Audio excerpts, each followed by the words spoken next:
آداب۔ بیٹیاں جہنم سے حفاظت کا ذریعہ ہیں۔ تاریخ میں اس بارے میں ایک دلچسپ قصہ ملتا ہے، وہ یہاں پیش کیا جا رہا ہے، ملاحظہ فرمائیں۔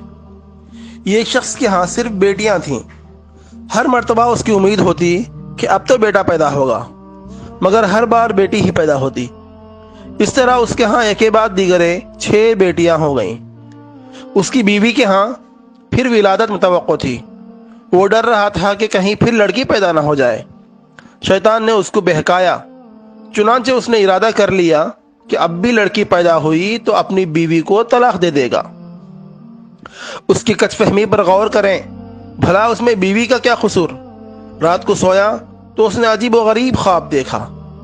اس نے دیکھا کہ قیامت برپا ہو چکی ہے، اس کے گناہ بہت زیادہ ہیں جن کے سبب اس پر جہنم واجب ہو چکی ہے۔ لہذا فرشتوں نے اس کو پکڑا اور جہنم کی طرف لے گئے۔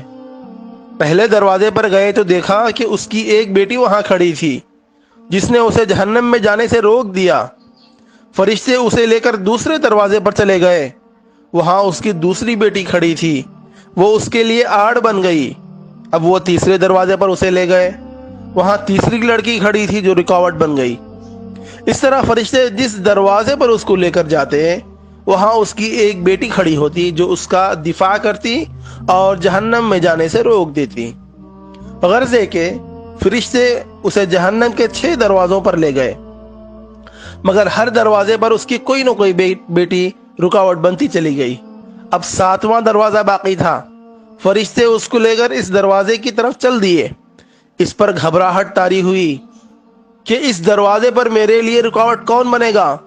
اسے معلوم ہو گیا کہ جو نیت اس نے کی تھی غلط تھی، وہ شیطان کے بہکاوے میں آ گیا تھا۔ انتہائی پریشانی اور خوف و دہشت کے عالم میں اس کی آنکھ کھل چکی تھی۔ اس نے رب العزت کے حضور اپنے ہاتھوں کو بلند کیا اور دعا کی، اللہم ارزقنا السابعہ، اے اللہ مجھے 7ویں بیٹی عطا فرما۔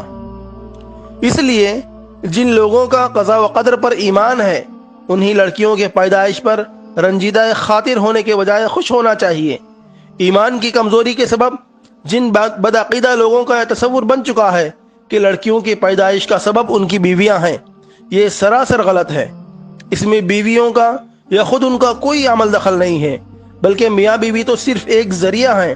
پیدا کرنے والی ہستی تو صرف اللہ وحدہ لا شریک ہے۔ وہی جس کو چاہتا ہے لڑکا دیتا ہے، جس کو چاہتا ہے لڑکی دیتا ہے، جس کو چاہتا ہے لڑکے اور لڑکیاں ملا کر دیتا ہے، اور جس کو چاہتا ہے بانجھ بنا دیتا ہے۔ ایسی صورت میں ہر مسلمان پر واجب ہے کہ اللہ کی قضا و قدر پر راضی ہو۔